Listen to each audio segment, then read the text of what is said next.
Bien, entonces habíamos quedado en el álgebra de límites. Lo que esto significa es que podemos calcular el límite de algunas funciones dadas considerando operaciones entre funciones. Entonces, por ejemplo, esta definición nos dice, consideramos f y g dos funciones definidas sobre un dominio subconjunto de los reales, a un número real,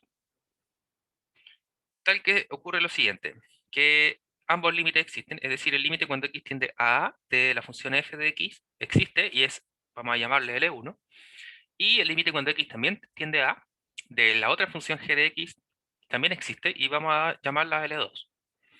Entonces, satisface las siguientes propiedades. El múltiplo por escalar, lo que nos dice es que el límite, cuando x tiende a de un escalar que multiplique la función, es lo mismo que el escalar multiplicando al límite. Un ejemplo práctico de esta cosa, ¿cierto? Porque ya hemos notado que en el abstracto a veces se confunde mucho. Entonces, un ejemplo del 1, vamos a poner por aquí ejemplos. Para el 1 sería, si nos dicen ya que el límite de una función es algo, ¿no? Entonces, No sí, sé, ¿sí? no sé si está haciendo el ejercicio aparte o algo, pero estamos viendo Ah, ya, solo la presentación. el precio, sí. Sí, sí tiene razón que tengo que compartir todo el screenshot para que puedan ver lo que rayo arriba si no lo veo solo yo. Muchas gracias, Simón. Nada. Bien, entonces el ejemplo, bueno, vamos a rayar un ejemplo porque, digamos, por cosas de pantalla, vamos a rayar aquí en el espacio blanco simplemente y luego vamos a borrar para hacer cada uno de los ejemplos por sí solo. Entonces, caso 1.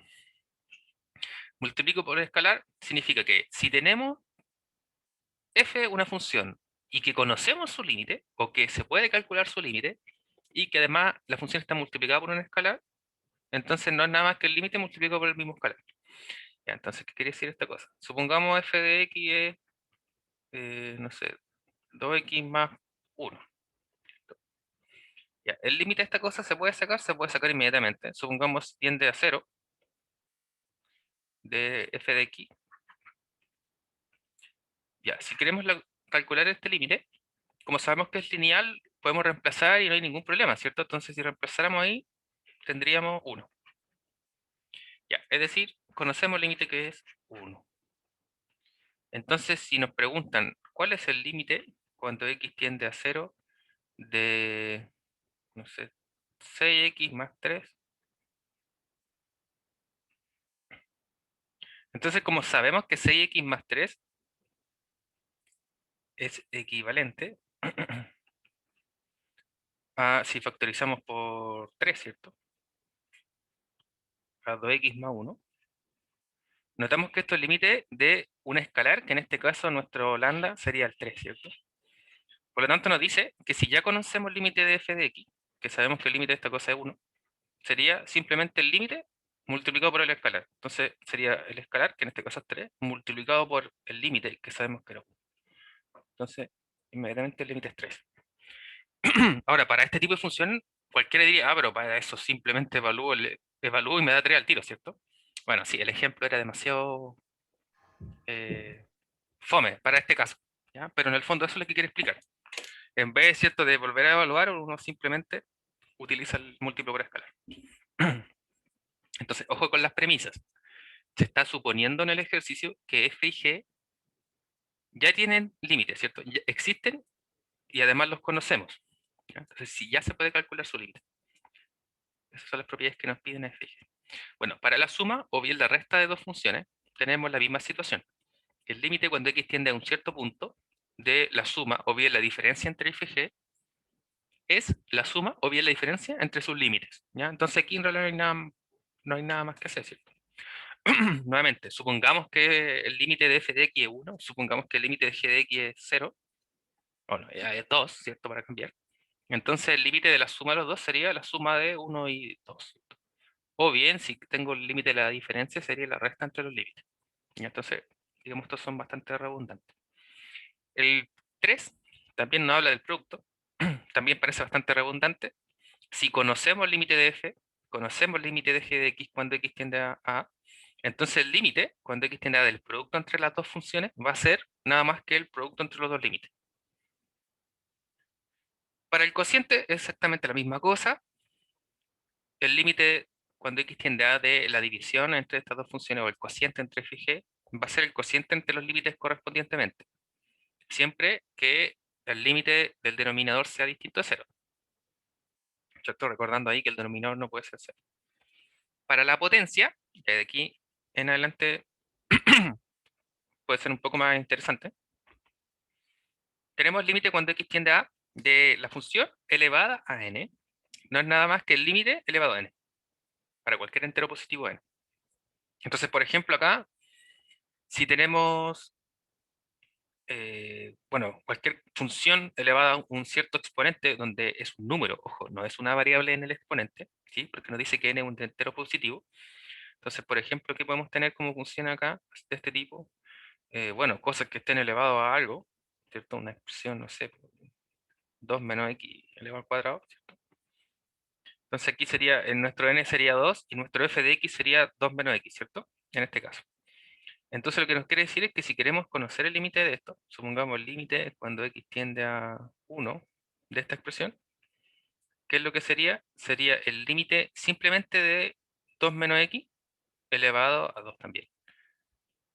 Entonces, en este caso, uno puede darse cuenta de que el límite cuando x tiende a 1 de 2 menos x es simplemente 1. Entonces esto sería 1 elevado al cuadrado, ¿cierto? Eso es lo que nos dice la regla de la potencia. Bueno, que necesariamente 1 también. Y el caso de la raíz es lo mismo que lo anterior, ¿no? ¿Cuál sería la diferencia aquí? Sería que n ya no es un entero positivo, ¿cierto? Sino que sería una fracción, ¿no? Porque si nos dice que el límite cuando x tiende a de la raíz enésima de la función es la raíz enésima del límite, para cualquier entero positivo n. Entonces, en el fondo, si cambiamos al anterior por una en vez de entero, le pedimos que puede ser un racional, pero también positivo, significa que aquí sería una exponente fracción, y el exponente fracción nosotros lo reescribimos como una raíz, ¿cierto? Por lo tanto, nos damos cuenta que estos dos están íntimamente relacionados. Lo que sí hay que considerar nuevamente es que si el índice de la raíz es par, necesitamos que el límite sea mayor o igual que cero, es decir, positivo, ¿cierto? Por este caso de acá, sabemos que el dominio de la raíz debe serlo, cuando el n es par, 2, 4, 6, ¿cierto? Y la función debe ser positiva también, ¿cierto? Para cualquier elemento perforado en la vecindad de A, o mejor dicho, en el dominio, ¿cierto? Entonces, el álgebra de límites nos facilita calcular límites. Entonces, recordemos que la definición de límite era lo que nos permitía verificar, comprobar que el límite de una función dada eh, es correcto, ¿sí? Mientras que el álgebra de límites nos va a permitir calcular el límite de una función dada. Entonces, la definición necesitamos saber ya cuál es el límite, ¿cierto? Para poder verificar. Mientras que en calcular un límite tenemos solo la función hacia dónde nos aproximamos, ¿cierto? X tiende a qué cosa, y debemos hallar el valor de ese L en este caso. Entonces vamos a recordar algunos eh, ejemplos. Entonces vamos a recordar que ya hicimos los ejemplos de límites por definición. Vimos que el límite cuando x tiende a un punto de una constante es la constante, ¿cierto? Esto ya lo probamos. Entonces esto vamos a decir aquí como 1 en nuestro formulario número 1. Es decir, el límite de cualquier constante es ella misma. Constante quiere decir un número, ¿cierto? Y además vimos que el límite cuando x tiende a un punto de x, de la función x, es simplemente a. En otras palabras, era evaluar, ¿cierto? Si x lo evalúa una, listo. Y entonces, estos son, digamos, los dos casos de nuestro formulario. Sabemos que si es la constante es simplemente ella misma, si es un x, uno evalúa esta cosa en lo x. Por lo tanto, si uno tiene una función lineal, un polinomio, lo que hace es descomponerlo, ¿cierto? Por álgebra de límites. ¿Qué quiere decir esto? Si tenemos el límite cuando x tiende a a, supongamos mx más b, donde m y b son números reales, con m distinto de 0, Entonces, por álgebra de límites, lo que vimos anteriormente, la suma la podemos separar como el límite de la primera parte más el límite de la segunda, ¿cierto? Entonces aquí tenemos el límite cuando x tiende a de mx más el límite cuando x tiende a de b. Sabemos que m, como es un número, está multiplicando nuestra variable, m es una constante, por lo tanto es nuestro lambda de la propiedad anterior, ¿cierto? Es decir, si sabemos el límite cuando x tiende a de x, el m pasa multiplicando nomás, ¿cierto? Entonces aquí nos queda m por el límite cuando x tiende a de x más, y en este caso, bueno, vamos saltando el paso anterior por algo de espacio, ¿ya? Entonces, como ya sabemos que el límite cuando x tiende a de x es simplemente evaluar, ¿cierto? Esto nos queda A inmediatamente. Y acá, el límite de una constante, como ve, es un número, es la constante, ¿cierto? Entonces nos quedaría m de a más b. Entonces, si nos damos cuenta, cuando tenemos algo con el estilo, uno podría pensar, ah, simplemente evalúen x en el a aquí mismo, ¿cierto? Y nos daría exactamente la misma cosa. Bueno, a través del álgebra de límites, ¿cierto? Es que eso parece ser verdadero.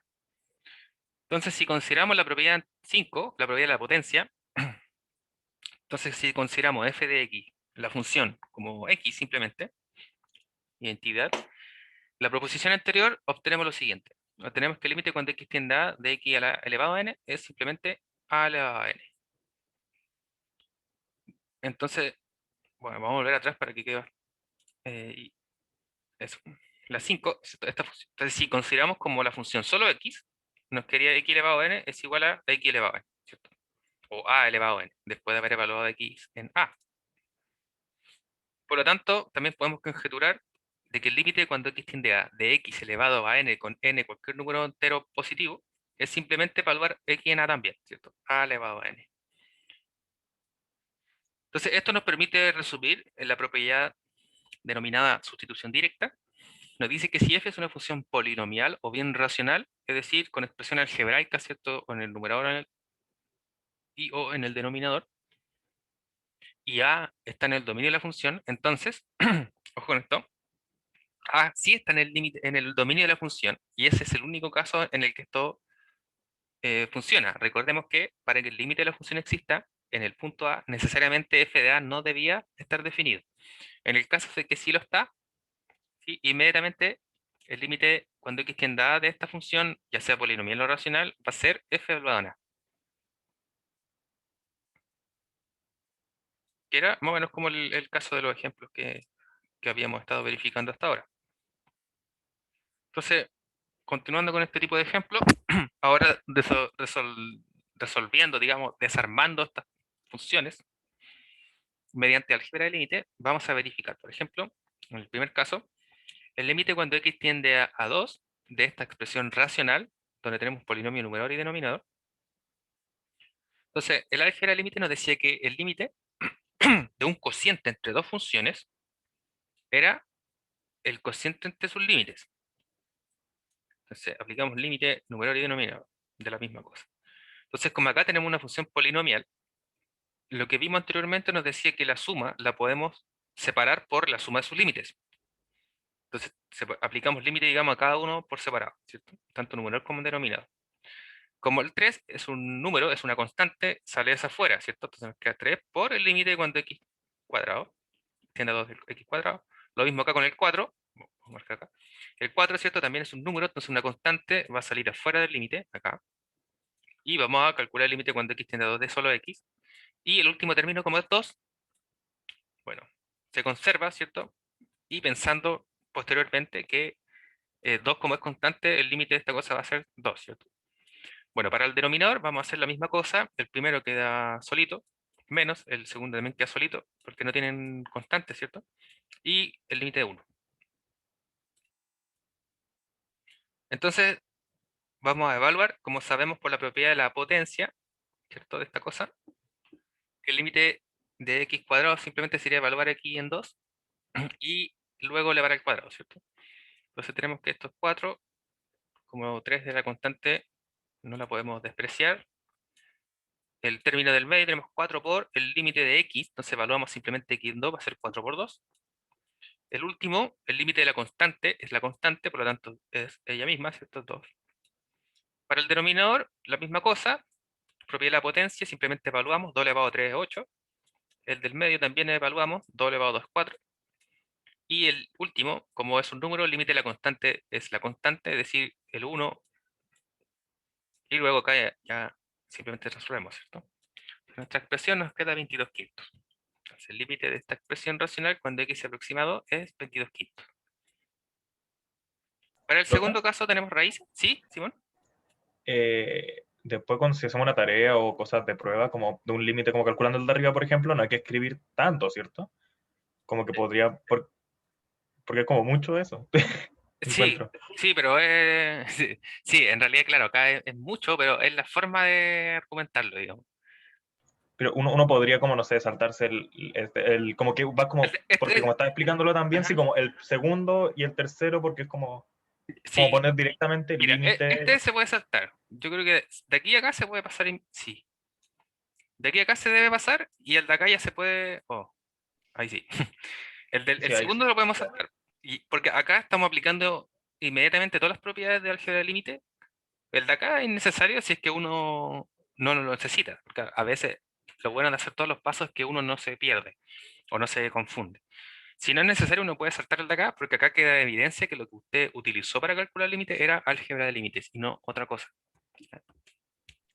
Ok. En todo caso, profe, también siendo que todo viene del mismo límite, podemos así como saltarnos de que x se aproxima a 2 en vez de escribirlo todo el rato. No, No tenemos que poner el x flecha 2 todo el rato. sí, sí, Ya, era por si acaso. sí. Profe, Sí, Cristian, ¿podría explicar nuevamente cómo sacó? O sea, es que entiendo cómo sacó al final el resultado, pero como para estar segura, ¿podría hacerlo de nuevo? sí, por supuesto. Y entonces, anteriormente le respondo a Diego que el X cuando tiende a 2 siempre hay que ponerlo porque, bueno, posteriormente va a haber una propiedad de sustitución. Uno puede reemplazar eso por otra variable, un cambio de variable. Entonces, el X tiende a 2 puede transformarse en algún momento a U tiende a 0 o U tiende a 1. Y ese U tiende a 1 también uno lo puede reemplazar en otra letra, no sé, T tiende a 0. ¿Ya? Y así sucesivamente. Entonces, a veces va a cambiar de un número a otro y después hay que devolverlo. Y a veces, generalmente ahí ocurren los errores. Cuando uno se olvidó que cambió la variable y le sigue poniendo que tiende a 2 cuando ahora ya no tiende a 2 tiende a 0, por ejemplo. O Ya, supongamos uno hizo la sustitución y aquí ahora queda U tiende a 2 y después acá la función lo escribió con X en vez de U. Ahí también hay un error. Entonces, hay que resguardar siempre de tener las variables que correspondan. Ya, entonces, para el primero vamos a utilizar álgebra de límites. Entonces, recordando que el límite de un cociente o de una división de polinomio era la división de los límites. Entonces aplicamos límite numerador y denominador. Luego de eso, por la suma o bien la diferencia de límites, cuando tenemos una función de este tipo, ¿cierto? Porque estamos aplicando el límite a eso y en el denominador límite a todo eso, entonces podemos separar el límite del primer término más el límite del segundo término más el límite del tercer término. Y en el denominador, lo misma cosa. El límite de la primera expresión menos el límite de la segunda más el límite de uno, que es lo que se puede observar en el tercer paso. Entonces, en el tercer paso, aquí, simplemente por las propiedades anteriores que vimos, cuando ya tenemos x o x elevado a algo, un número entero positivo, podemos simplemente evaluar el número al cual nos aproximamos acá. Entonces, recordando que el 3 por límite significa que es 3 paréntesis límite, ¿cierto? Si es que uno quiere tener más cuidado. Entonces, el 3 va a multiplicar el valor del límite. Al reemplazar, entonces tenemos 2 elevado a 2, nos queda 4. Esto nos va a dar 12, ¿cierto? Acá, como es x, va a quedar 2. 4 por 2, aquí nos tenemos 8. Y el límite de la constante es la constante, entonces 2 simplemente. En el denominador, entonces tenemos 2 elevado a 3 que es 8, menos 2 elevado a 2 que es 4, más 1. Entonces aquí finalmente uno resuelve simplemente y obtiene su límite. ¿Ya? Que sería el primer caso. Cuando son racionales o polinomiales, nos decía la propiedad anterior que era mediante la evaluación a través de la álgebra de límites. Para este segundo caso, también tenemos una expresión racional. En el numerador tenemos una raíz y por ahí que nos estaba molestando. Entonces, para eliminar las raíces, siempre que queramos eliminar una raíz, vamos a recordar multiplicar por su conjugado, ¿cierto? Ahora, ¿por qué tenemos que hacer esta cosa? Porque su denominador no nos permite evaluar, ¿cierto? Recordemos que nos decía, la propiedad nos decía que íbamos a evaluar cuando el x o el a estuviera en el dominio de la función, ¿cierto? En este caso el 5 no está en el dominio de la función, porque el denominador se anula si x se aproxima a 5, ¿cierto? Entonces hay que hacer este arreglo algebraico antes de poder evaluar. Entonces, cuando tenemos una raíz y queremos eliminar la raíz, lo que uno va a hacer es multiplicar por conjugado. Ahora, cuando me refiero a conjugado, recordemos que los números complejos, cualquier número complejo tiene esta forma, ¿cierto? A más B por I. Y cuando uno habla del conjugado de A más BI, uno habla de A menos BI, ¿cierto? Entonces, eso es lo que uno se refiere cuando habla de conjugado. Por lo tanto, si el numerador es esta expresión, el denominador sería, perdón, el conjugado sería la misma expresión, solo que en vez de resta sería al revés, ¿cierto? Sería suma aquí. ¿Y con qué objetivo? Porque si tengo A menos B y lo multiplico por A más B, sabemos que esto es suma por su diferencia, nos da A cuadrado menos B cuadrado. Por lo tanto, si A o bien B es una raíz, al elevar al cuadrado se nos va a ir, ¿cierto? Entonces, eso es lo que queremos, eliminar esta raíz. Con ese propósito vamos a multiplicar por su conjugado. Entonces, si tenemos esta expresión, repetimos la expresión y la vamos a multiplicar por su conjugado, en el numerador y el denominador. Porque recordemos que lo que estamos haciendo acá es multiplicar por 1 en ese caso, ¿cierto? Es decir, no estamos alterando la expresión, ni su resultado. Entonces, luego de multiplicar, entonces aquí recordemos que lo que queremos hacer era eso, ¿cierto? Pensando en que toda la raíz es solo un término. Entonces tenemos suma por su diferencia, nos va a quedar el primero al cuadrado menos el segundo al cuadrado, y el denominador simplemente nos va a quedar el producto. Ya, ahí lo podemos dejar sin problema. Entonces en el siguiente paso vamos a tener el primer término al cuadrado va a ser sin la raíz, entonces nos va a quedar 2x menos, más 6 menos 4 al cuadrado, que es 16. Y en el denominador nos va a quedar solo el producto entre ellos, ¿cierto? X menos 5 y esta cosa.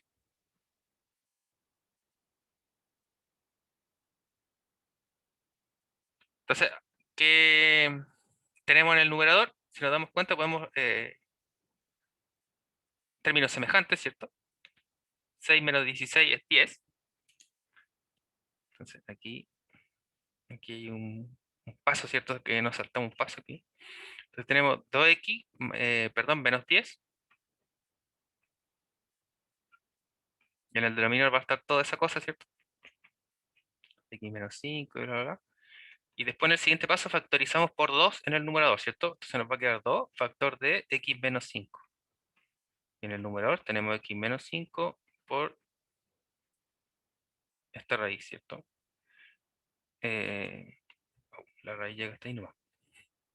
El 4 no está en la raíz, ¿cierto? Entonces simplificamos el x menos 5 y ahora como ya no tenemos problema en el dominio, podemos evaluar en x a 5, ¿cierto? Entonces ahí en el evaluar nos damos cuenta que en el numerador tenemos 2, ¿cierto? Y en el denominador, si evaluamos acá en 5 nos va a quedar 16. La raíz de 16 es 4, nos va a quedar 8. Y 2 dividido 8 es un cuarto.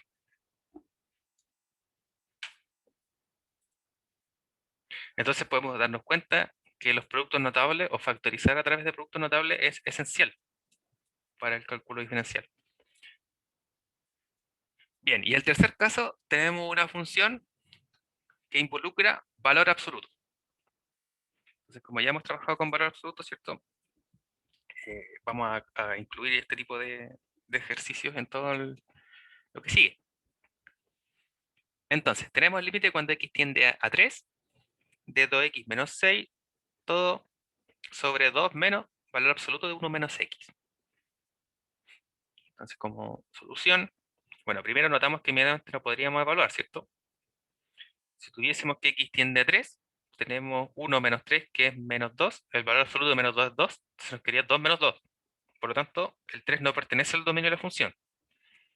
Entonces no podríamos llegar a evaluar, ¿cierto? El 3 no pertenece al dominio, vamos a llamar f de x, por la costumbre de referirse como f de x a la función, ¿cierto? Porque ya que aquí no está explicitado, normalmente, bueno, uno diría en realidad, ¿cierto? F de x igual toda esta cosa. para poder referirse a ella como una etiqueta, ¿cierto? F de X en vez de escribirla toda a cada rato. Generalmente O sea eso que también es recomendable. en teoría estamos trabajando siempre con una función. Sí, siempre es una función. La expresión de acá adentro siempre es una función, porque depende de X. Y de hecho uno la puede llamar de alguna forma. Entonces, por ejemplo, uno puede llamar toda esta cosa, no sé, A mayúscula. Entonces uno dice el límite cuando X tiende a 3 de A mayúscula es tanto. Para no estar escribiendo esta cosa cada vez, si es que no cambia, ¿cierto? Si va cambiando porque vamos aplicando álgebra, ahí uno ya no la llamaría como A. Pero para no reescribirla siempre, si todo esto se llama de f de x, en vez de volver a escribirle aquí, uno pone el límite de f de x nomás, o de g de x, o de h, depende cómo se llama. Generalmente uno etiqueta ciertas cosas así para no estar reescribiendo expresiones muy largas si es que no van a modificarse. Bueno, entonces el límite para esta expresión, lo primero que tenemos que tener en cuenta es el valor absoluto. Recordemos que el valor absoluto va a tomar dos formas, ¿cierto? El valor absoluto de 1 menos x va a tener dos formas. Va a ser ella misma, si es que esto es positivo. ¿Y esto cuándo va a ser positivo? Cuando lo de adentro es mayor o igual que 0, ¿cierto? Entonces aquí vamos a ir aplicando todas las cosas que pueden seguir con duda. Entonces recordemos que el valor absoluto nos decía que si lo de adentro es mayor o igual que 0, es positivo. Entonces aquí uno despeja y nos queda que 1 es mayor o igual que x, ¿cierto? O en otras palabras nos dice que x es menor o igual que 1, que es lo mismo que está acá. Entonces va a ser solo lo de adentro, si es que pasa esto, y se le antepone el menos a esta expresión si es que pasa lo contrario, es decir, que son mayores que 1. Ya, entonces ya sabemos cómo se comporta el valor absoluto diferente, dependiendo de dónde están los valores de su dominio. Bueno, entonces tenemos que para calcular el límite cuando x se aproxima a 3 de toda esta expresión,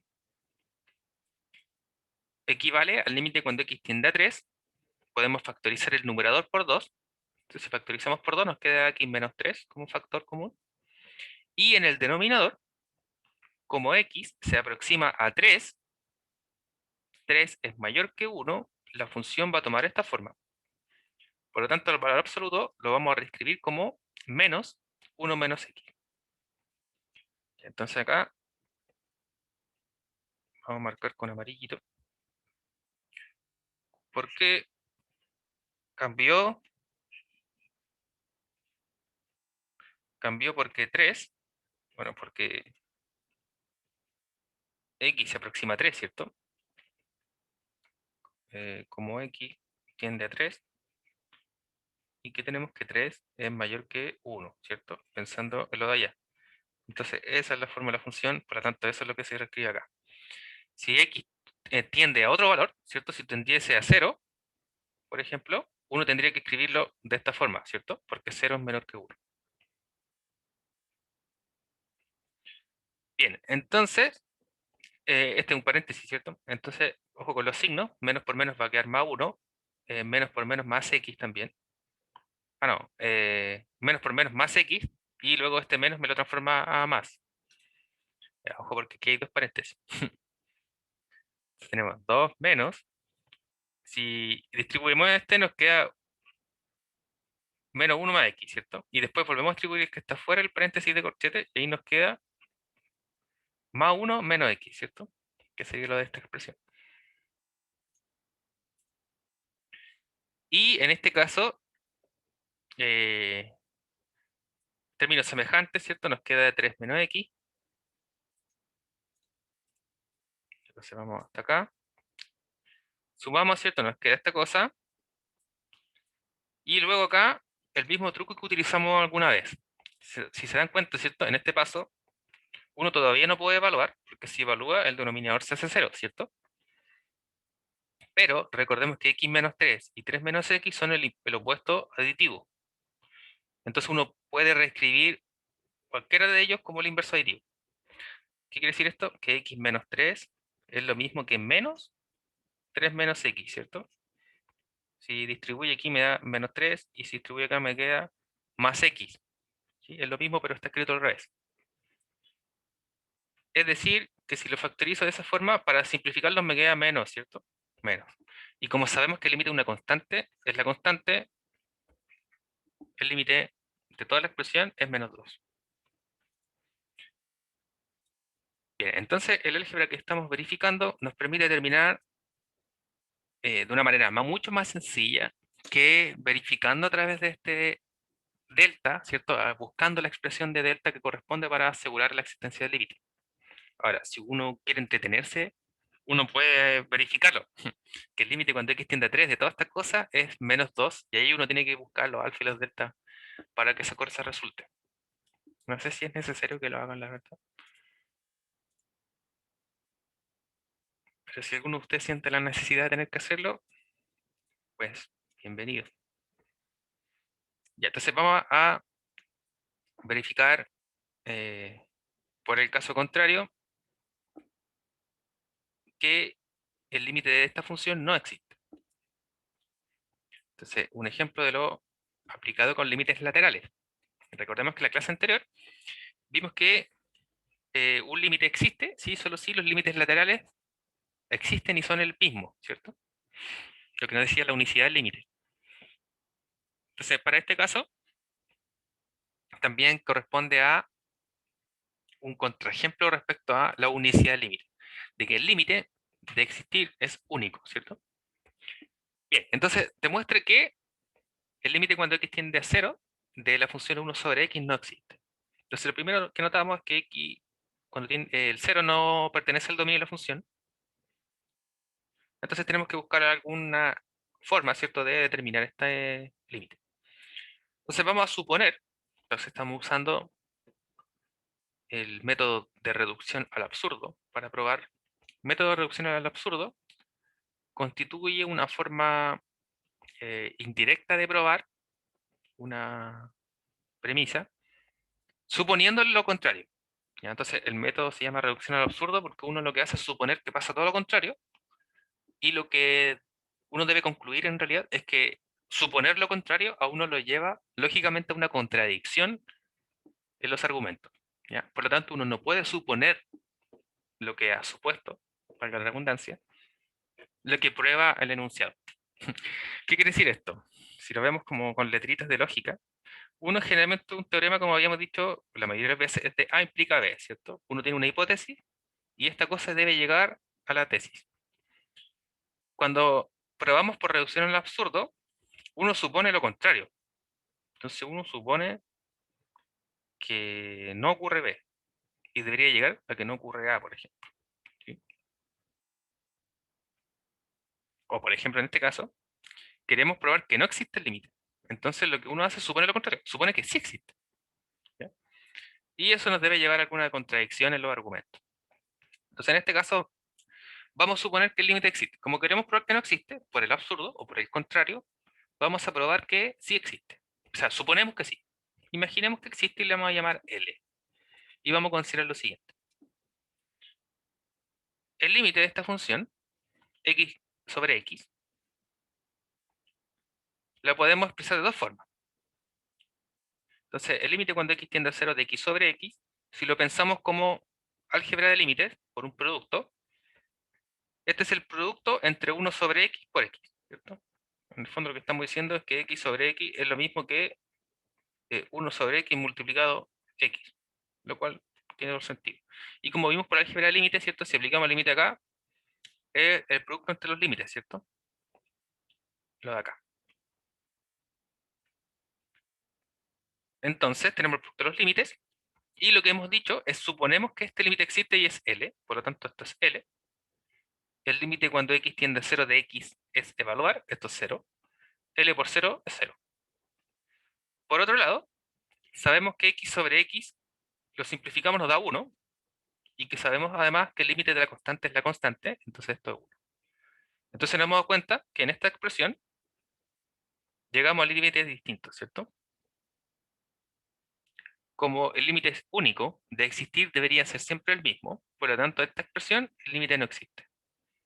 Entonces le cuesta una contradicción con la unicidad, ¿cierto? ¿Y de dónde surge esta? Porque si bien se dan cuenta ustedes, la contradicción es con otra función, no la que nos piden. Pero en los argumentos, el único error es suponer que el límite de 1 sobre x existe. ¿Ya? Entonces eso nos prueba lo contrario, que no podemos suponer que existe. Por lo tanto, no existe. el método de reducción al absurdo, o por contradicción, es uno de los más utilizados en matemáticas, generalmente para probar cosas de forma indirecta. De hecho, la mayoría de las veces los teoremas no se prueban de forma directa, A es a B. Muchas veces se prueban de que A va a C, a D, a B, ¿cierto? Y así terminan A. O bien al revés, como en el caso del método por reducción al absurdo. Una observación es que este último ejemplo muestra la importancia de la hipótesis de la existencia de los límites de funciones. En otras palabras, que el límite de una suma o de la resta es la suma de los límites, ¿cierto? Solo si ambos límites existen. Entonces, en este caso, lo mismo que quiere decir el de arriba, el límite del producto, solo si ambos límites existen, el límite del producto existe, ¿cierto? Entonces, ahí está la contradicción, ¿cierto? Entonces, es decir que haber supuesto la aquí arribita era el error.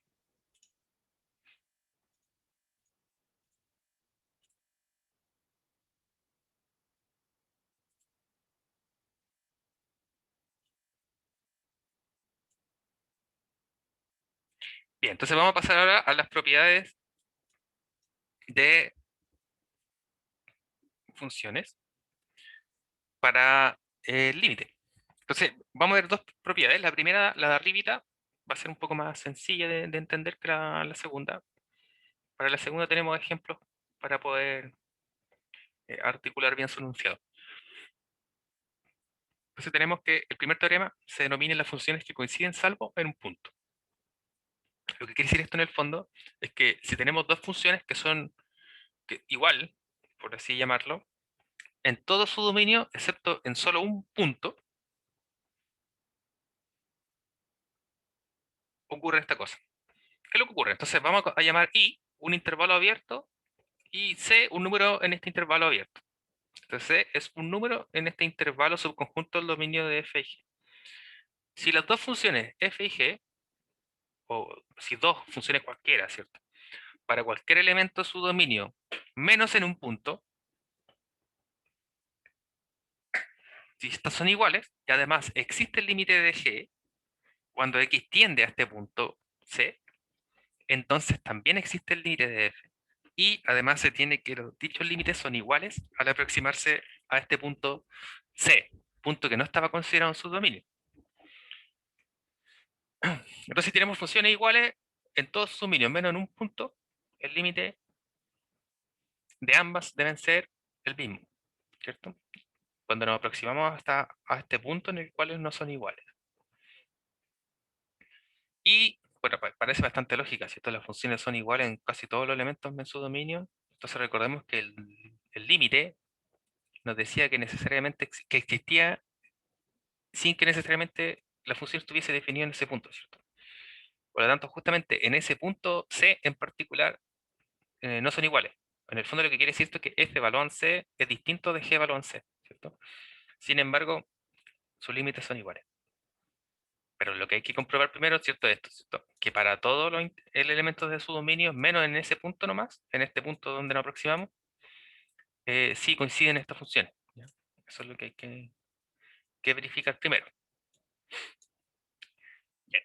El teorema, este digamos que es el más relevante, vamos a omitir la demostración sí en esta sesión porque me parece que no sé si aportase mucho, la verdad. Puede ser que los confunda más que que les sirve, como las demostraciones anteriores. Entonces, el límite de una función compuesta, o bien conocida también como la regla de la sustitución, nos dice, supongamos que el límite cuando x tiende a un punto llamado a de la función f de x existe y es L. El límite de una función g, que es la variable de t, ¿cierto? Cuando su variable t también se aproxima a un punto, vamos a llamarle t0, y el límite de esta función es a. Entonces, lo primero a observar, tenemos el límite de una función que existe, el límite de otra función, pero ¿qué ocurre con esta cosa? Es que el límite es justamente a. Y a es el punto donde la otra función se está aproximando, ¿cierto? Entonces, ojo para mirar aquí las premisas, ¿cierto? Que en el fondo es lo que debe cumplir para poder aplicar este teorema. Ya. Además, notemos que existe un valor positivo, que G evaluado en T es distinto de A. Para todo T, una vecindad abierta de T sub 0, o una vecindad perforada. Recordemos que lo que quiere decir todo esto es que estamos centrados en el T0 a una distancia C sin T0. Vecindad perforada, ¿cierto? En el fondo estamos aquí ubicados en el T0. Tenemos un intervalo así. Aquí de distancia hay C, de distancia para acá también hay C. Entonces en el fondo es T0 más C, hacia acá T0 menos C. Y está perforada justo en el T0, ¿cierto? En el fondo el T0 no está considerado. Entonces lo que pasa es que el límite, cuando T tiende a T sub 0 de la compuesta evaluante, es el límite de F.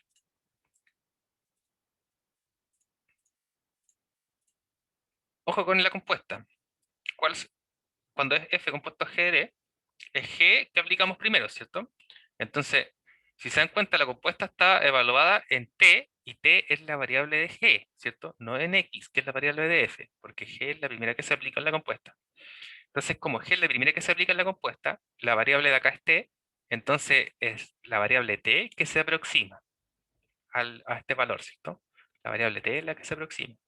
Entonces, si se dan cuenta, tienen que dos funciones que compuestas me dan la F compuesta G. La variable es la de G, nos aproximamos donde G, y si todas estas cosas ocurren, el valor del límite de la compuesta sería finalmente el límite de F. Notar que si G de X es A, donde A es un número, recordemos eso, la propiedad anterior no se cumple.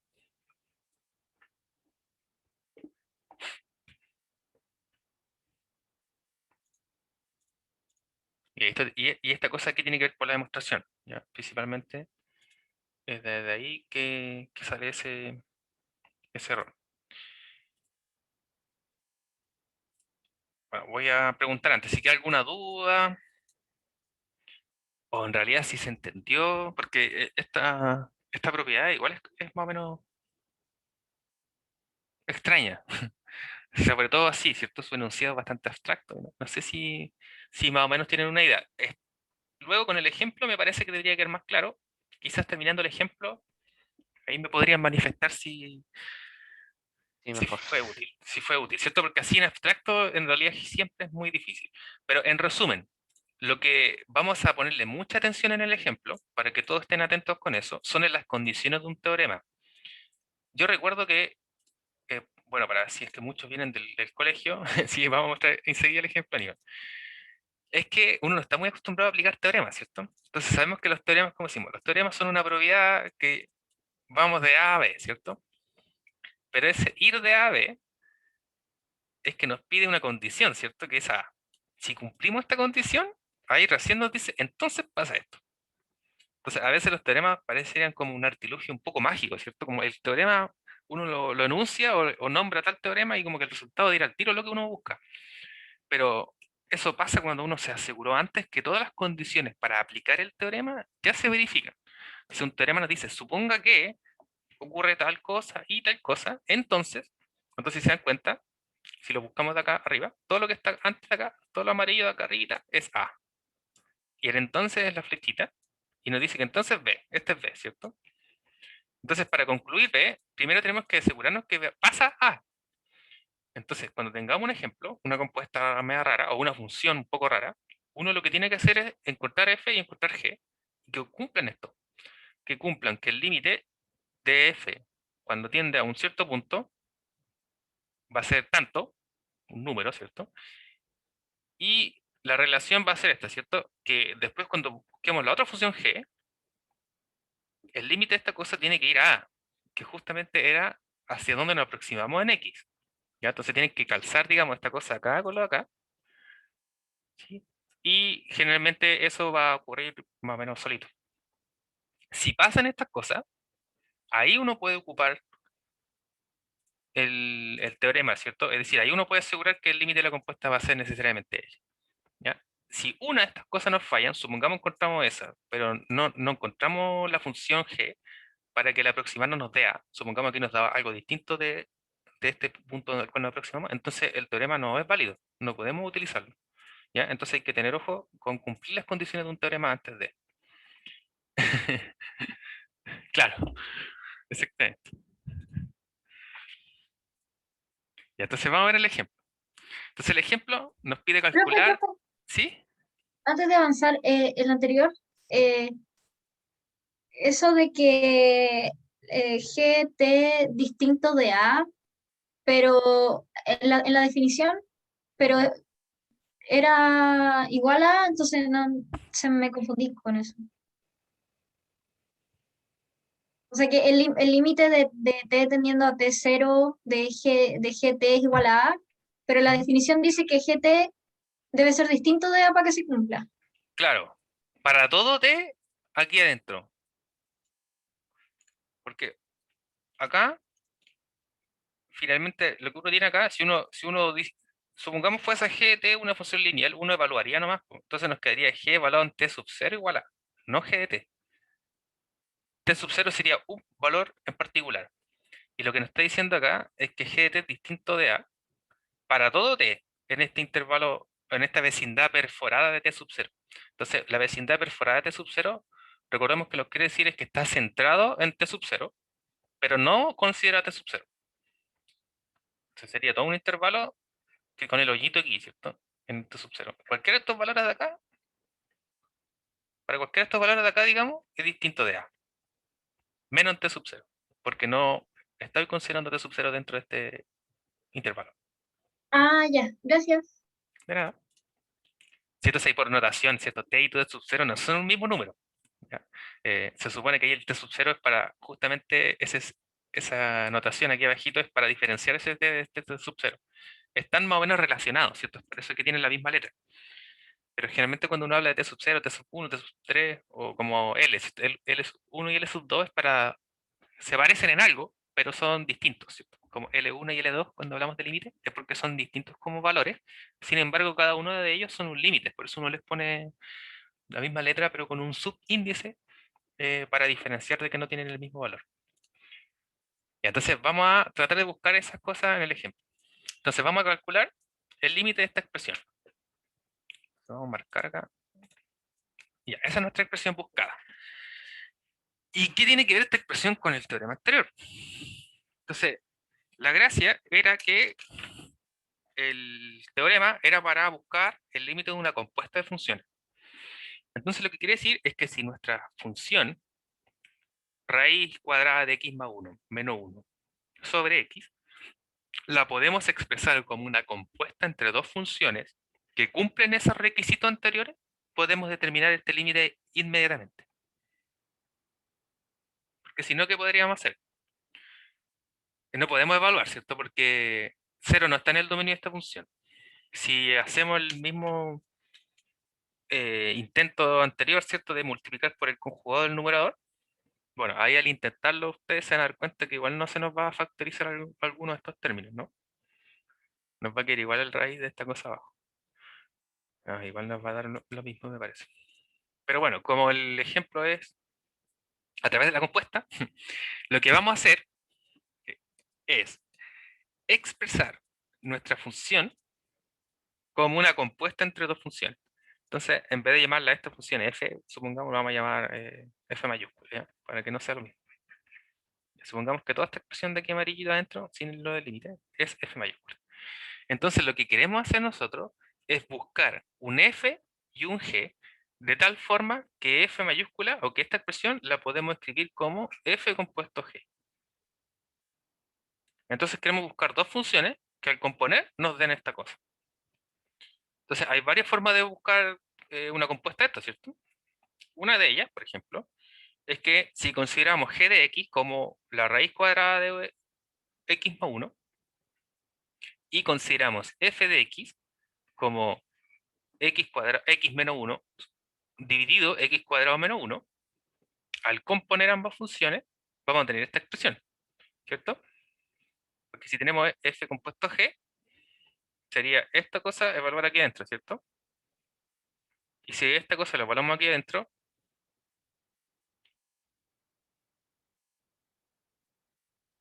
¿cómo nos quedaría? Bueno, viene más adelante de todas formas, ¿cierto? Pero ahí nos quedaría esta expresión, ¿cierto? Porque el cuadrado sería el que me va con la raíz. Se me elimina la raíz, me quedaría x más 1, menos 1, se me van los 1, ¿cierto? Me quedaría x nomás, que sería el x del denominador. Y en el numerador me quedaría justamente x cuadrado más 1, menos 1. ¿Ya? Entonces nos damos cuenta que la compuesta entre estas f y g, de aquí determinada, nos da la función. Ahora, pareciese esto medio artificioso, ¿cierto? Pero justamente esa es la cláusula de este teorema. Uno tiene una expresión dada y uno debe reconocer o buscarse, armarse, entre comillas, las dos funciones que al componerlas me dé esta expresión. ¿Ya? Puede haber más de una forma de armar esta compuesta. Ya, entonces, como ya hemos encontrado que raíz cuadrada de x más 1 y esta expresión x menos 1 sobre x cuadrado menos 1 nos da lo que queremos nosotros, podemos analizar estos términos ya.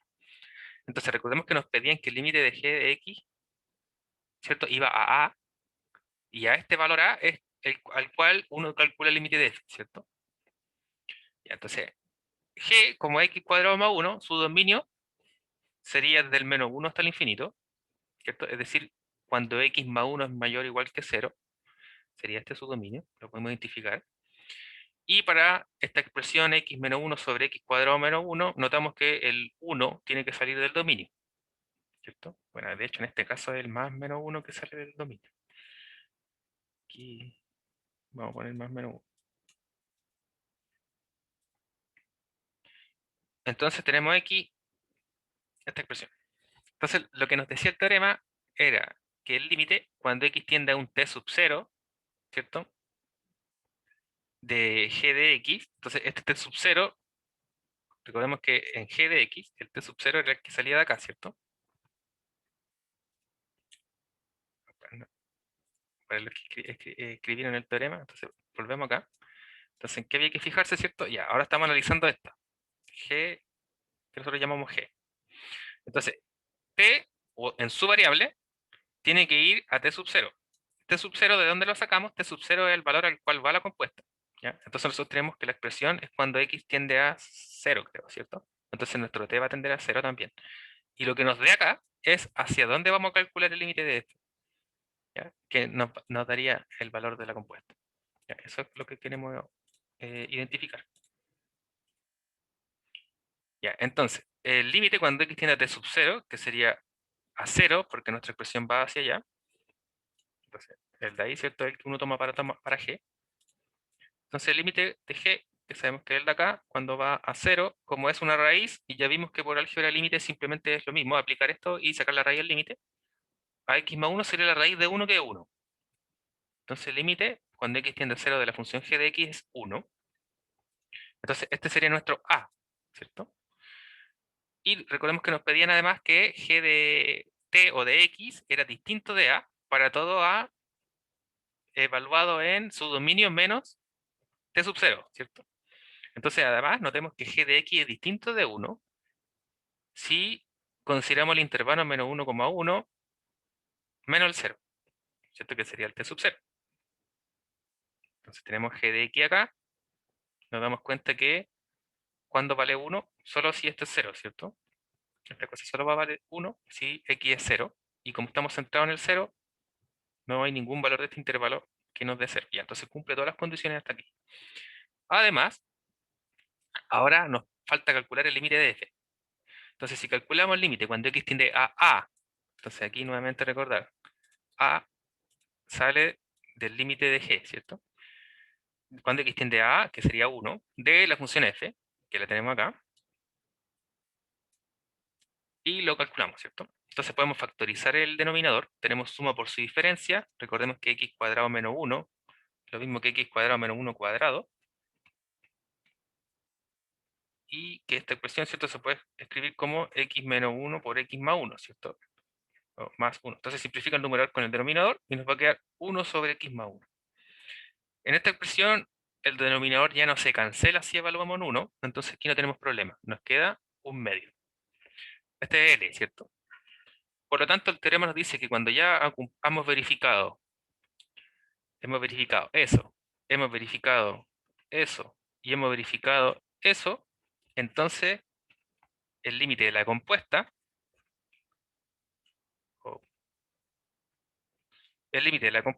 ¿cierto? Expresado de esta forma, cuando x tiende a 0, sería el límite cuando x tiende a A de la función f de x, que determinamos que era un medio.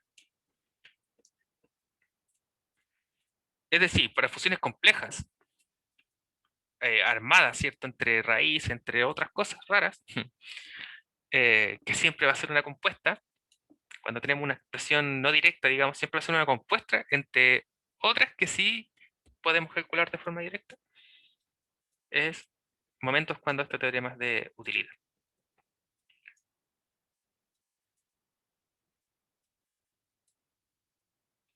Ya, entonces ahora sí, chicos, quiero escuchar sus comentarios al respecto.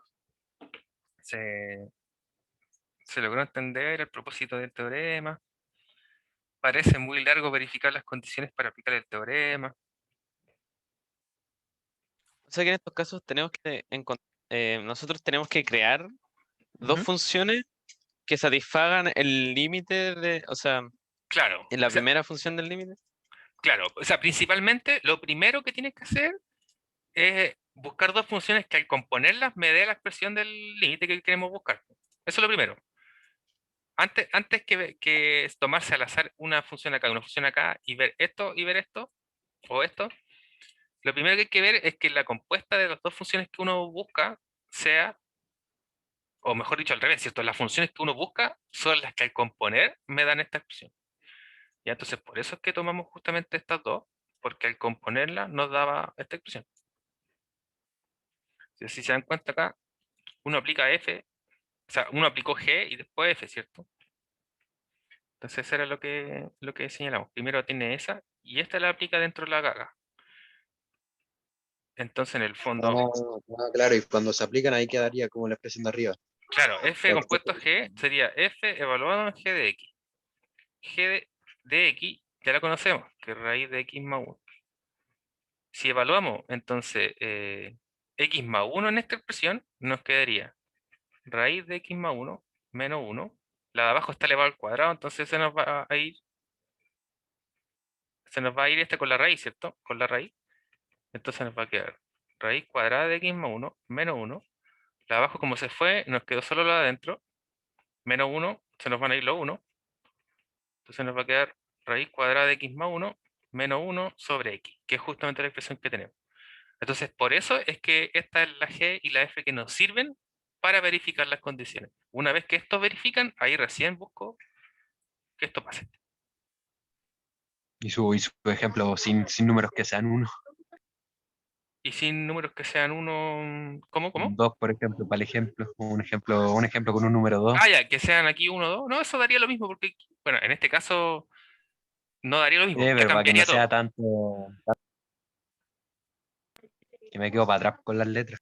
Ah, ya, entiendo. No, es que generalmente no vamos a utilizar tantos números, me parece. Hagamos ejercicio, algunos. Los números son más fome.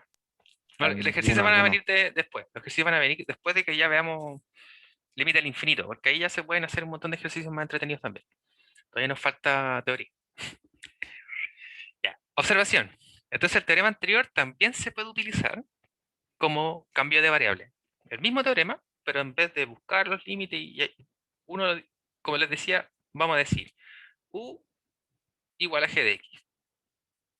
Toda la función g de x, vamos a llamarla 1. Entonces, cuando g de x tienda a A, sí, solo sí, x tiende a B. Y el límite de la compuesta va a ser el límite de f evaluado en u cuando u tiende a A. Entonces, esto es lo mismo que lo anterior, solamente que se usó este cambio de variable, ¿cierto? Que en vez de g de x, uno se refiere a esta función como u. Entonces, que u tiende a A era lo mismo que cuando el límite, cuando t tiende a t sub 0 de g de x es a, ¿cierto?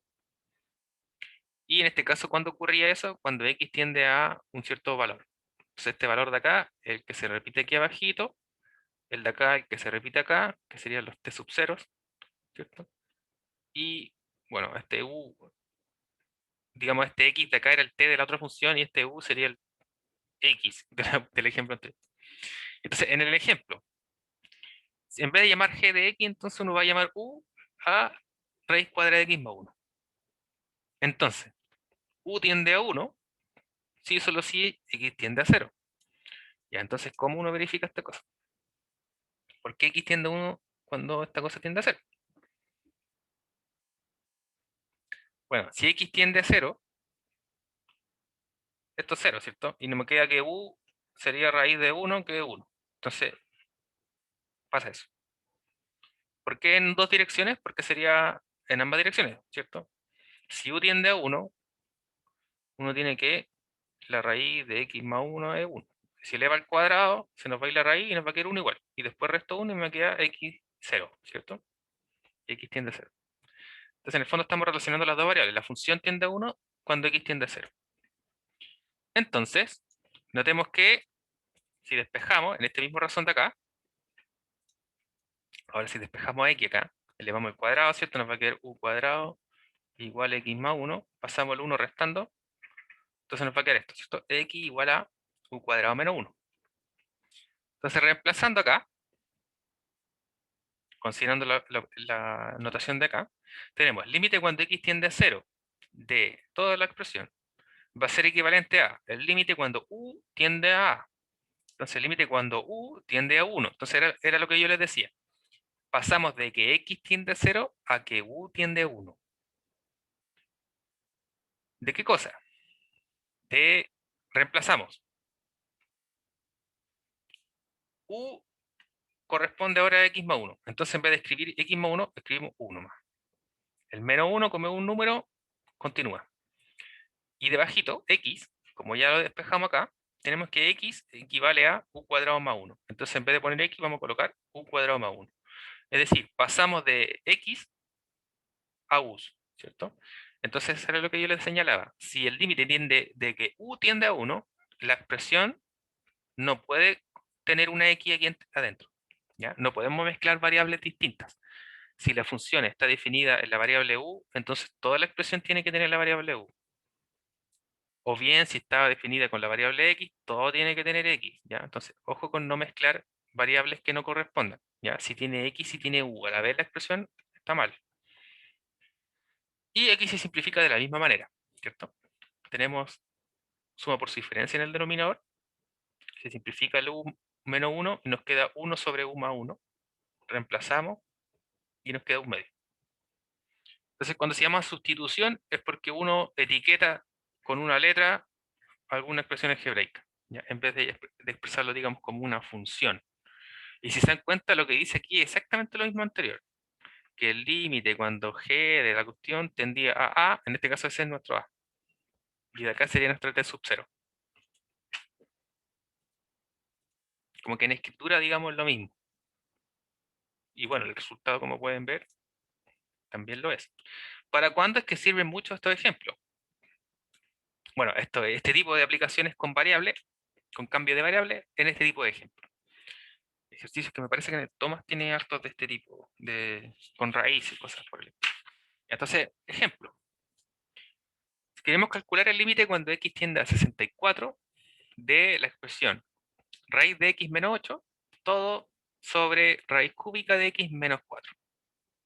Entonces, para este caso, vamos a utilizar un cambio de variable. Entonces, el cambio de variable, en este caso, se escoge raíz sexta de x. Así, si x tiende a 64, u va a tender a 2. Si x tiende a 64, entonces uno reemplaza aquí, ¿cierto? Porque tendría la raíz sexta de 64. Esta cosa es u. ¿Ya? Y esto nos da 2 elevado a 6. Justamente. Entonces nos queda la raíz u.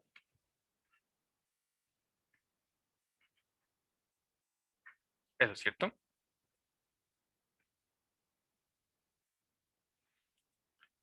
Y ¿qué nos quedaría aquí? 2, ¿cierto? Bueno, en este caso así nos quedaría valor absoluto de 2. Entonces tenemos 2. Entonces, al reemplazar, tenemos nuestra expresión original. ¿Qué es lo que va a cambiar? Pasamos de x, pasamos a u.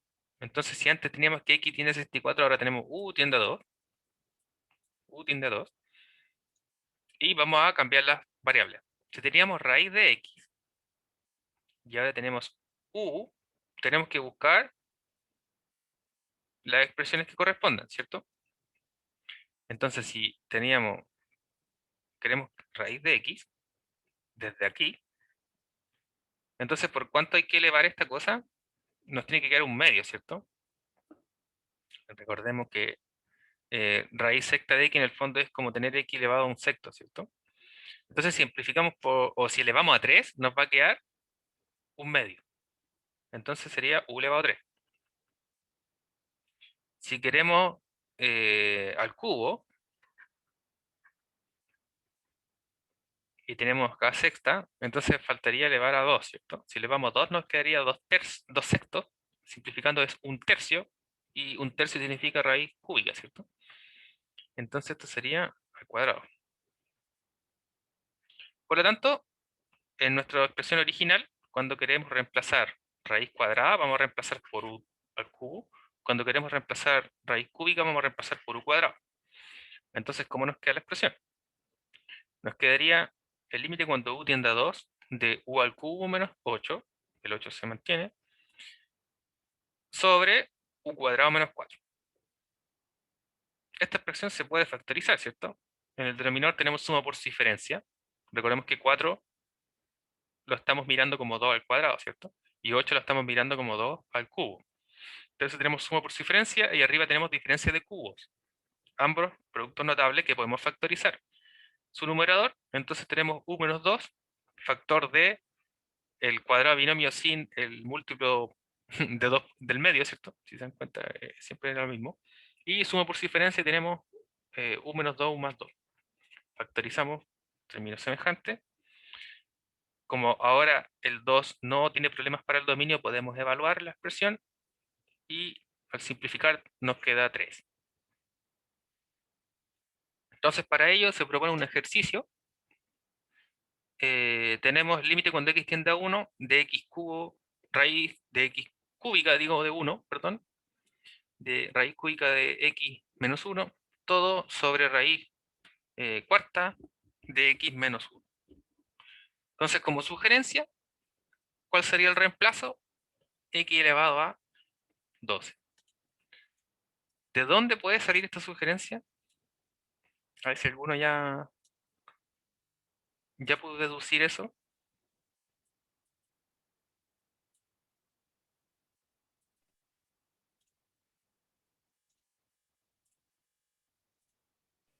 Mínimo múltiplo, ¿entre qué cosa?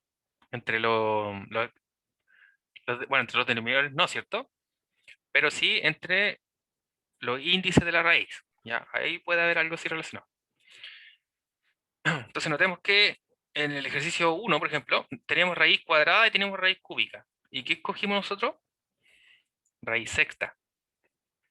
Entonces sí tiene que ver con el mínimo múltiplo, ¿cierto? De las potencias. Recordemos que raíz cuadrada de x es lo mismo que x elevado a un medio. Recordemos que raíz cúbica de x es lo mismo que x elevado a un tercio, ¿cierto? Y el mínimo múltiplo de un medio y un tercio sería un sexto, ¿cierto? Entonces, justamente sería x elevado a un sexto, que corresponde a la raíz sexta de x. Ya.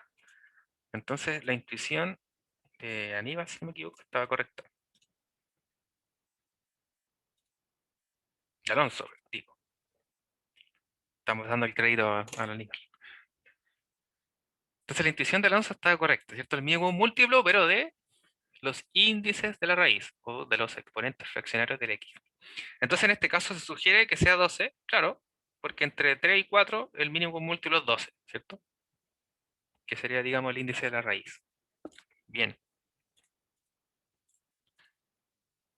Pero entonces, al proceder, ¿cómo les quedaría? Eso es lo que yo quiero verificar igual. Podríamos dar unos minutos, ¿no? Voy a ver la hora. Igual estamos pronto, nos quedan 10 minutos.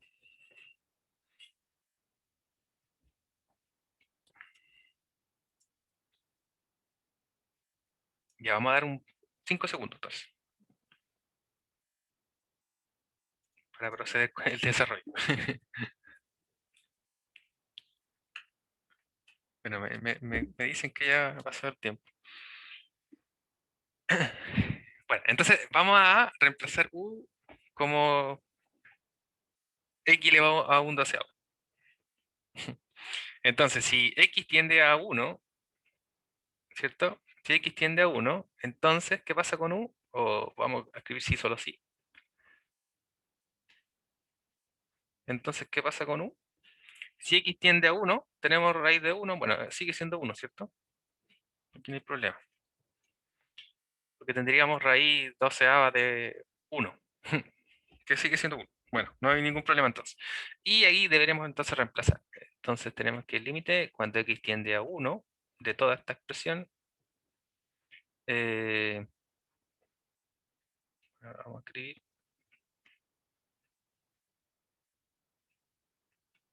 Entonces vamos a pasar ahora a u, ¿cierto? Y cuando x tiende a 1, u también tiende a 1. Entonces. Y nuestra expresión ahora nos queda reemplazando acá. Entonces, si hicimos u raíz doceava, lo que queremos saber ahora es cómo vamos a escribir la raíz cubo y la raíz a la cuarta, ¿no? Bien, entonces, si queremos que sea doceava, tenemos que dividir por 4, ¿cierto? Y acá dividir por 3. Entonces nos va a quedar u elevado al cubo, no, al revés, a la cuarta y aquí al cubo, ¿cierto?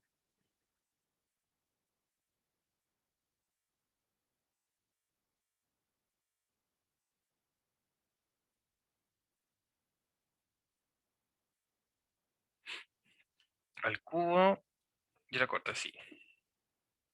Ya, entonces, al reemplazar acá, cubo, tenemos u a la cuarta menos 1. Acá vamos a tener al cubo menos 1, ¿cierto? Perfecto. Aquí no podemos evaluar, ¿cierto? Si evaluamos que el denominador nos da 0, entonces tenemos que factorizar de nuevo. Y va a ser de la misma forma con los productos notables anteriores, ¿cierto? Entonces, cuando atiende a 1, en el numerador tenemos suma por diferencia, ¿cierto? Porque sabemos que el 1 lo podemos ver siempre como elevado a cualquier cosa, porque sigue siendo 1. Entonces, si necesitamos que esté elevado a 4, lo elevamos a 4. El 3, la misma cosa. Entonces tenemos suma por su diferencia arriba y abajo diferencia de cubos. Ahora, ojo con la suma por su diferencia acá. Porque en el fondo, cuando uno tiene elevado a 4, vamos a colocar aquí una observación, u elevado a cuarta menos 1 elevado a cuarta. Es lo mismo que si tuviese 1 al cuadrado, u al cuadrado elevado al cuadrado, ¿cierto? Por propiedad de potencia. Menos 1 al cuadrado elevado al cuadrado. Entonces, en el fondo, es suma por su diferencia considerando u cuadrado y 1 cuadrado. Entonces, esto nos va a quedar como u cuadrado menos 1, u cuadrado más 1. ¿Ya? La suma por su diferencia. Y bueno, el de la diferencia de cubos ya se sabe. Oh, no, borré todo. Diablos.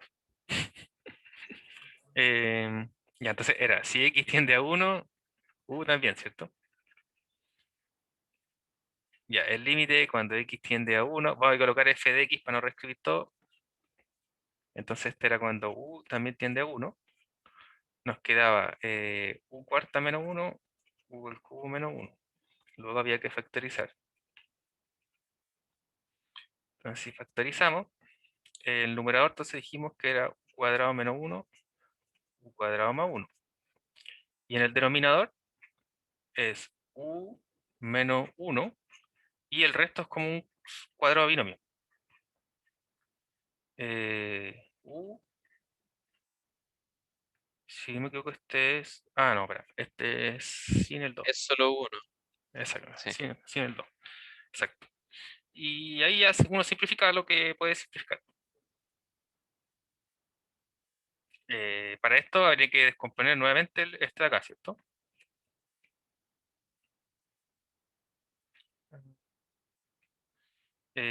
¿Cierto? Porque el u cuadrado menos 1 también es una suma por su diferencia. Entonces este de acá lo vamos a descomponer en otra suma por su diferencia. Para simplificar el tiro. Sería u menos 1, u más 1, ¿cierto? Y ahí sí. Y ahí se nos va. Y ahora podemos evaluar tranquilamente porque ya no tenemos problemas con los numeradores. Y al evaluar, Entonces nos queda 4 tercios, ¿cierto? 4 tercios.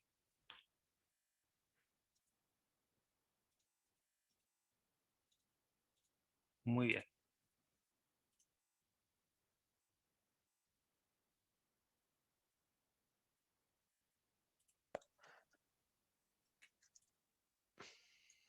Ya, entonces vamos a por otra propiedad.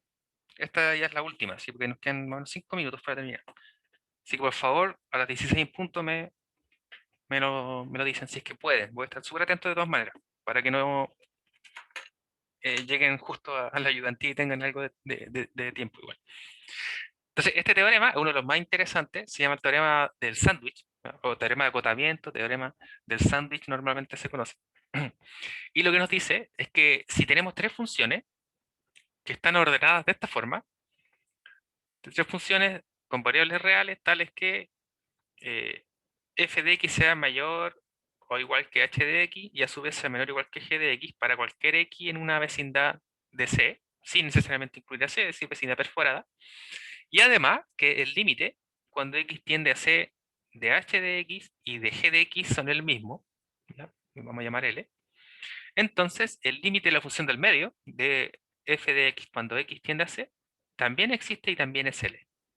Entonces, por eso se llama teorema del sándwich, ¿cierto? Entonces, aquí podemos observar, si tenemos el gráfico de G, el gráfico de H y el gráfico de F, lo que nos dice es que si tenemos que en este punto C, ocurre que los límites son iguales, el límite de F no tiene otra posibilidad de que estar ahí mismo también, ¿ya? Por eso se llama el sándwich en el fondo, ¿cierto? Porque está apretado ahí entre medio, compactado entre los límites de las otras dos funciones. Entonces, ¿qué es lo que se requiere? Se requiere tener primero esto, una desigualdad entre funciones, y cuyas funciones que están acotando a f tengan el mismo límite en ese punto. Entonces, ¿cuándo se puede utilizar este teorema? Cuando nos piden el límite de una función, generalmente f, y nosotros podemos encontrar dos funciones que acotan a f. Dos funciones que sí se puede determinar su límite. Entonces, ¿cuándo el teorema del sándwich es importante? Cuando la función f de x es tan horrible que no podemos aplicar algún teorema anterior o propiedad para determinar su límite. En ese caso, lo que sí podemos hacer es buscar el límite de dos funciones que la acoten, que sí podamos calcular y que nos dé igual. Entonces vamos a ver un ejemplo también.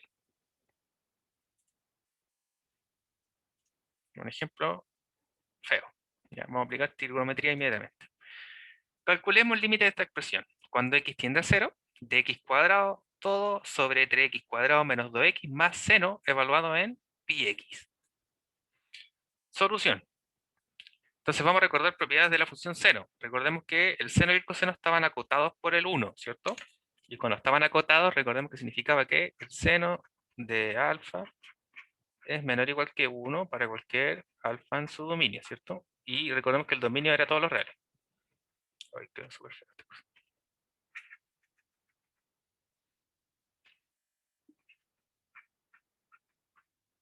Bien.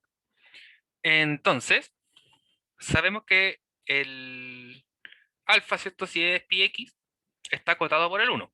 Recordemos que por propiedad valor absoluto, si le quitamos el valor absoluto acá, está entre menos 1 y 1. Entonces, sabemos que el seno de πx está entre 1 y menos 1 para cualquier x real. Luego, vamos a partir de esta desigualdad, vamos a construir todo este denominador. Entonces, si a esta expresión, voy a apuntar aquí con el láser, a esta expresión, le sumamos este polinomio que nos falta, le sumamos 3x cuadrado menos 2x a los tres lados de la desigualdad, nos quedará 3x cuadrado menos 2x menos 1, nos quedará 3x cuadrado menos 2x más seno de πx, menor o igual que, si sumamos a este lado, nos va a quedar 3x cuadrado menos 2x más 1. Entonces, si se dan cuenta, hasta ahora ya tenemos todo el denominador. Recordamos, por propiedad de los números reales, que si teníamos la misma que utilizamos el otro día, ¿cierto? Esta desigualdad, donde A y B son expresiones, ¿qué pasaba con su inverso multiplicativo? Era al revés, ¿cierto? Que el b a la menos 1 era menor o igual que a la menos 1, ¿cierto? Entonces, en el fondo lo que quiere decir es que si dividimos, estos pasan a ser denominador, se cambian las desigualdades, ¿cierto? O bien esta pasa acá y la de acá pasa al otro lado. Si es que uno mantiene la desigualdad en el mismo orden. Recordemos que es lo mismo. Si mantenemos la desigualdad en el mismo orden, lo que pasa es que la expresión de la izquierda pasa a estar al denominador de la derecha y al revés. Si no, se escriben la desigualdad al revés, que es exactamente lo mismo. Entonces, por propiedad de los reales, su inverso multiplicativo, que sería 1 sobre esta cosa, pasaría a estar acá. 1 sobre toda esta cosa, pasaría a estar al medio, y 1 sobre la expresión de la derecha, pasaría a estar a la izquierda. Entonces ya tenemos casi toda la función. Nos falta x cuadrado en el numerador. Siempre vale la pena aquí acotar el dominio. Entonces, cuando empezamos a aplicar acá y pasó al denominador, aquí tenemos que restringir algunas cosas, ¿cierto? Que serían cuáles son los valores que me hacen cero al denominador. ¿Ya? Entonces acá rápidamente los tenemos, ¿cierto? Son 0, 1 y menos un tercio. Los valores que no pueden existir acá. Bueno, ustedes los determinan, ¿cierto? Y luego multiplicamos por x cuadrado, entonces toda la expresión, x cuadrado, x cuadrado, x cuadrado, y así nos da la función que queremos nosotros, ¿cierto? Porque esta es la de la función buscada, sin una cosa tan difícil como seno evaluado en pi x, pero sí nos quedó acotada por esta expresión y por esta expresión. Como nos damos, estos dos son racionales, por lo tanto, es sencillo determinar su límite. Si calculamos el límite de esta expresión, de la izquierda, nos damos cuenta que por ser polinomial simplemente podemos evaluar, ¿cierto? Porque el denominador no se anula al evaluar en 0. Al Sí. evaluar, entonces nos queda 0 sobre 1. La expresión de la derecha, la misma cosa, no se nos anula el denominador. Y evaluando nos quedaría 0 sobre menos 1, que es 0. Entonces, por el teorema del sándwich, aquí lo enunciamos, dado el teorema del sándwich que cumple esta cosa, entonces el límite de la función del medio, que era la función pedida, también es 0.